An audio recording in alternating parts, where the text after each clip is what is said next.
Hey everybody, Nick Espinoza, your chief security fanatic here, and today we are talking about the 2020 election because calls for a full congressional briefing, a full briefing of Congress, is being called on to basically talk about what our intelligence community knows about foreign attacks going on. Now, here's what's going on in general.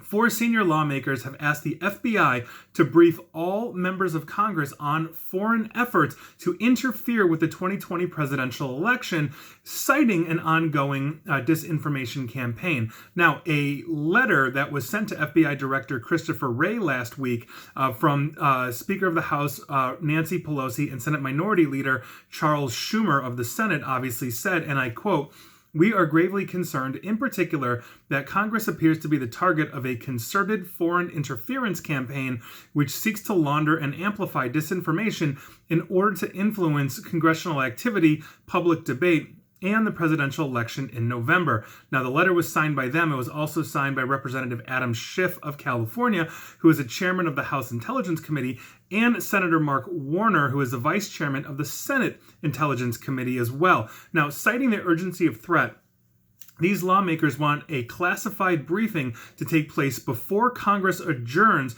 for its August recess. They asked Wray's office to produce a plan for the briefing by today, July 20th, which is why we are talking about this, and I have not seen that plan, nor has it been made public as far as I can tell. But U.S. intelligence officials have warned that multiple foreign governments, including Russia, could attempt to interfere with the 2020 election, as what happened in the 2016. Now, unfortunately, intelligence briefings to Congress have sometimes grown contentious and somewhat politicized. So, for example, in February, after a U.S. intelligence official, Shelby Pearson, reportedly told the House Intelligence Committee that Russia had developed a preference for the candidacy of then-candidate Donald Trump, the president, now obviously the president, was reportedly angered that lawmakers had heard this information one day before this information was delivered to him as well. Now, I think this is something that we should be taking seriously, because a free, open, and secure election is something that should be above politics and political machinations in general.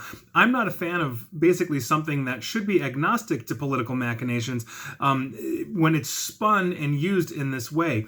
It doesn't make us more secure, basically, and now that multiple election security bills have been stopped from being put on the Senate floor for a vote, plus, we now have a reshuffling of White House cybersecurity in the last few years under this administration. We are, in some ways, more vulnerable now at the governmental level than we were at 2016. And when you combine that with an electorate that doesn't take the time to, let's say, investigate candidates and read beyond the hyperbolic headlines spewed onto Facebook and Twitter daily, basically tearing each candidate apart. And we've all seen those articles, this takedown of this, or this candidate was destroyed by this question, or, whatever it is, when usually those articles are just demonstrably incorrect or overblowing everything.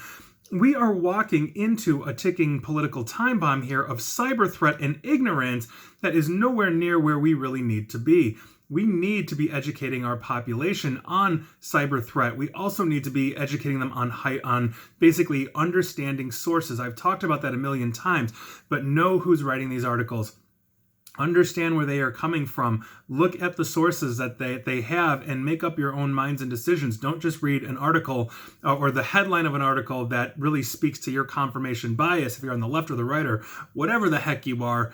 I think it behooves us that we really all need to take that time and really think before we share and weigh our decisions a lot more deeply than we are right now. Let me put it that way. So, by virtue of that, I think this is a good idea. I think Congress should get an intelligence briefing.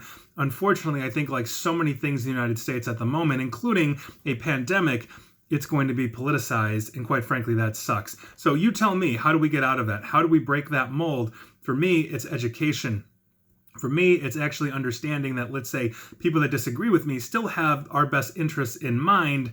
They just may have a different solution than I do, and I think we should be talking about those things and hearing these things out and working together to do what's literally best, or in the best interest overall. And sometimes that might be the lowest common denominator. Sometimes it's not. But you tell me. I'd love to hear your thoughts on this.